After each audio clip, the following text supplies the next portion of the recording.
وی بنی اسرائیلو کی یو کس ایمان راوړ خو نیک اعمال ډیر کم و پنیش باندې حساب وی چې کله د وفات ټیم راغی نو خپل بچی را جمع کړل بچو ته وی چې کله وفات شما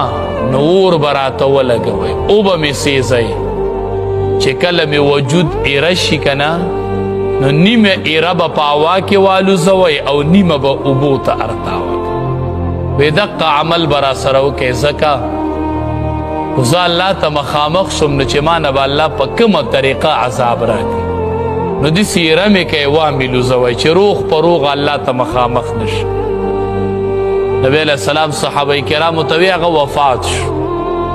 او بچوی ورسره اقا عمل وکړو نیم یو طرف ته و نیمې بل طرف ته والوزو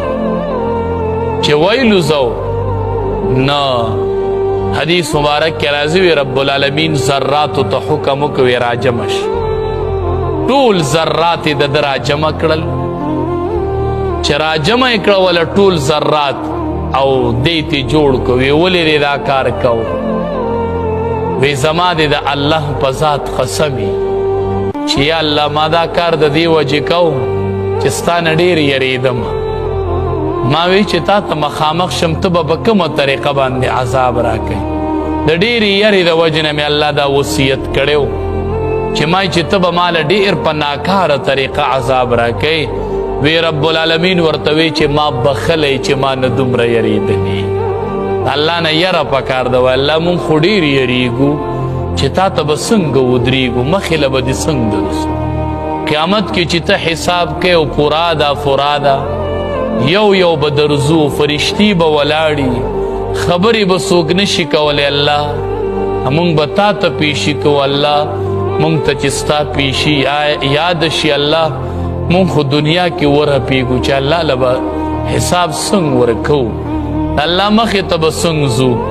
خو الله ستا رحمت ډېر پراخه دی الله مونږ ترې نه محرومه کوه کریم الله مونږ باندې د خپل رحمت راخور که رب العالمین علماء لیکلی دي مولانا عبدالرؤوف صاحب مفتی عبدالرؤوف صاحب هم لیکلی دي او اصلاحی بیانات کے مولانا محمد تقی عثمانی صاحب دامت برکاتهم العالیم پا اصلاحی خطبات کی لیکلی دی دا مالک ابن دینار رحمت اللہ علیہ یو واقعی لیکلی دا اللہ دا مہربانی بارکی وی مالک ابن دینار رحمت اللہ علیہ وی چی ورز دا دریاب پغاڑا ناسوما قتل منو یو لڑم دیر تیز تیز را روانو د وچې د طرف نه د دریاب غاړې ته راغی لړم اوس چې دې کې مې وکتل نو یوه شمشتۍ په اوبو کې تیزه را روانه ده دلته لړم د اوبو غاړې ته راغی او شمشتۍ د اوبو کې راله د دریاب غاړې ته او لړم وله د وچې نه راغی وی چې کتل مې نو هغه لړم په هغې شمشتۍ باندې سور شو هغه شمشتۍ روانه شوه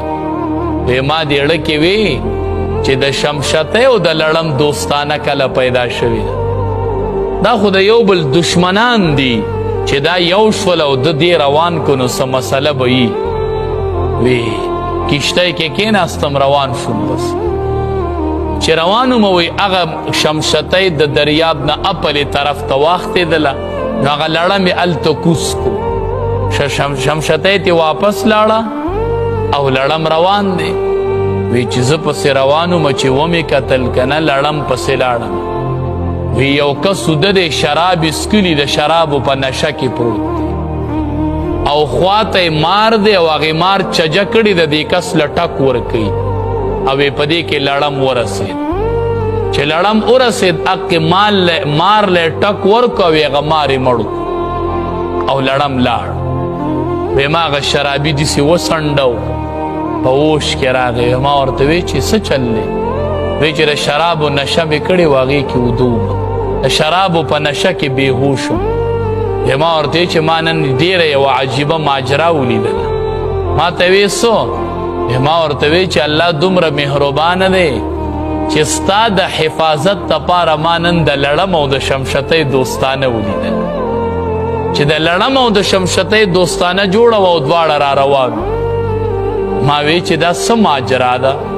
نو چې اومې کتل هغه لړم د شمشتۍ دې دپاره راوړو چې الله ستا د مار نه حفاظت کو دې مار لی ټک ور وی هغه شرابي چې راویښ شه ما ورته دا قصه وکړله وی په ژړا شو وی چې ما خو شراب څکلي او زه خو د شرابو په نشه کې پروت وم او داسې مهربانه ذات چې شرابي د شرابو په نشه کې پروت دی او الله پې بیا هم مهرباني کوي د خالصه توبه یې ویستله وی چې یا الله د نن نه پخوا به زه شراب نه څکمه ته داسې رب یې چې په شرابیانو هم نظر ساتې داسې رب دی داسې رب چې په شرابیانو هم رحمت د هغه نظر د رحمت متوجه دی نو بیا مؤمنان بیا مونځ به کوي او الله ته به ولاړ او د الله رحمت په هغوی ته عام نه او د الله رحمت په هغوی ته متوجه نه وی دا ما ماجرا ولیدله د دې لړم او د شمشتۍ ما دوستانه ولیدله داسې حال کې نو رب العالمین ډېر مهربان ذات دی